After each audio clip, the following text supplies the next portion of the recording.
We're excited at CSLC to learn with Ghadeer Taki about chatbot use in education. Let's see if chatbots will empower students and teachers, or possibly if at CSLC we might need a chatbot.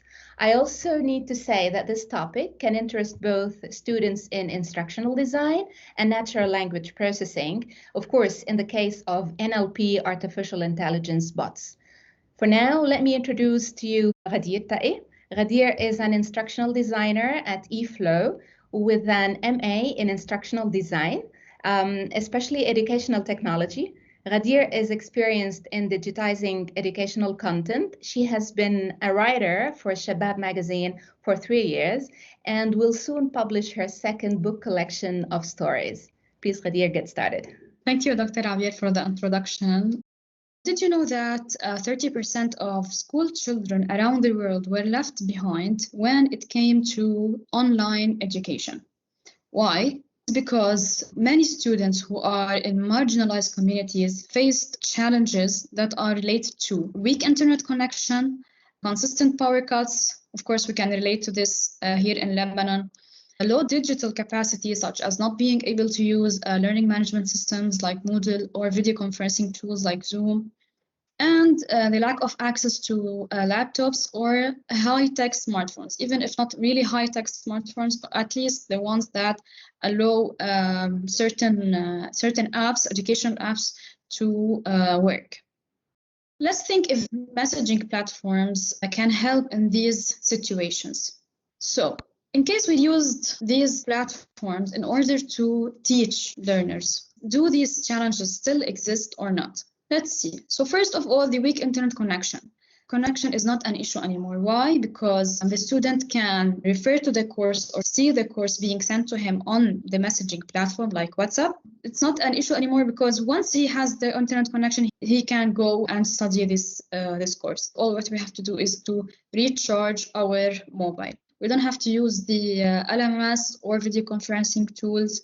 We don't have to have a good or even have a laptop or high-tech smartphones. And we add to this that we all have these platforms. We are all familiar with these platforms, which is very important. So what challenges might we face if we use these platforms? If you can share in the chat as well, please. Unpractical for me as a teacher to create the group and send the pieces of information I want to send to the students through the group. It's a really messy experience because you will have to follow each student if he has replied or not, and there are no data collected. You don't know how to follow your students if they have grasped the information or not. You're just sending the information and then receiving some responses from some students and then moving on without checking the understanding. So these are the main challenges. One way of facing most of these challenges is to automate our course on these messaging platforms. So when we automate the course, we are talking about the chatbot. So this is where our chatbot helps. In a definition, the chatbot is a communication application that simulates human conversation via auditory or textual methods. Just as people use language for human communication, chatbots use natural language processing that you have mentioned to communicate with human users. The main aim is to resemble a human being in the way they perform interaction, trying to make users think that they are actually writing to a human, not a robot. So from the student's side, from the student's mobile, how does this look like? Okay, I'm gonna play this video. It's an example. So first, the student receives a welcome message. Messages actually is not only one message, like to introduce the course, the teacher, etc.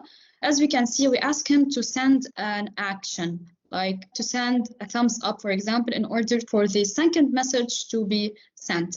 These messages are already put on the platform and they are sent automatically one by one to the student. They are controlled by the rules that we want in order to make sure that the student does not skip any concepts and also share with us in the course. For example, here we introduce the concept, we send an image, we send a video.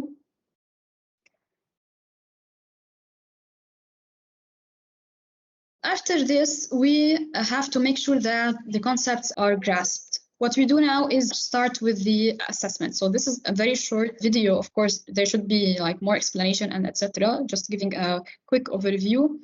For example, this is a challenge. As you can see, it's an MCQ. There are specific feedback for each kind of answer in case it's an MCQ.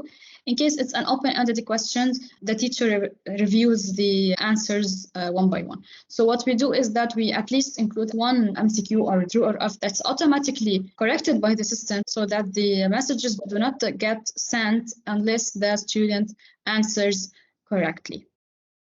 So as you can see, we can also send audio and receive audio from the student.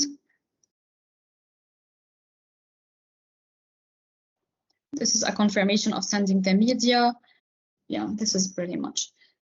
The student can also send us an image. We can also send him a link. Okay.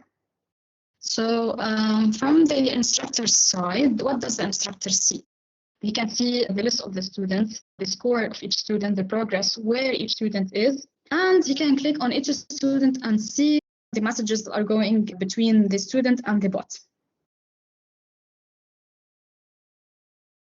We can start the course, we can restart it, and the teacher can also intervene and respond to learners. As you can see, we can send a message, a text message, a file, or a media.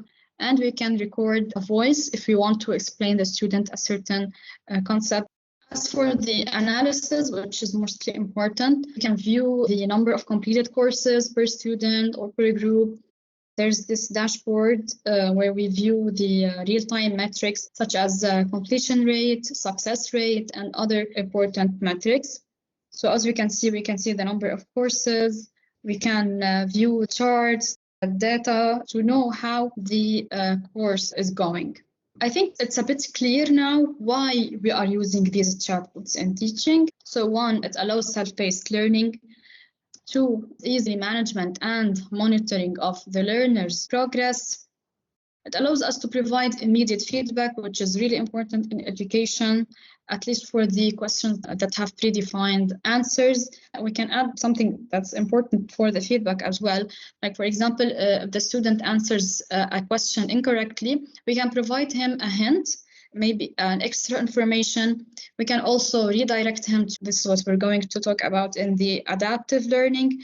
In the adaptive learning, as you know, there are branched scenarios. For example, if the student is at a certain concept and he replied to the system with incorrect or showed a certain level of understanding, we can help him. We can send him other explanation or other ways to explain the concept before he moves on to the other concept. Artificial intelligence is making it even more realistic and humane.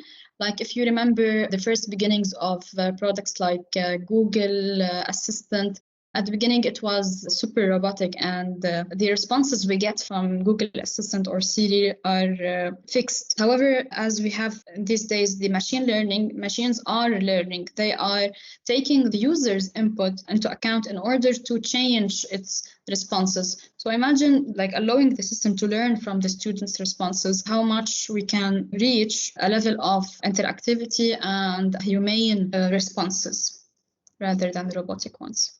Where did we apply this usage of this platform?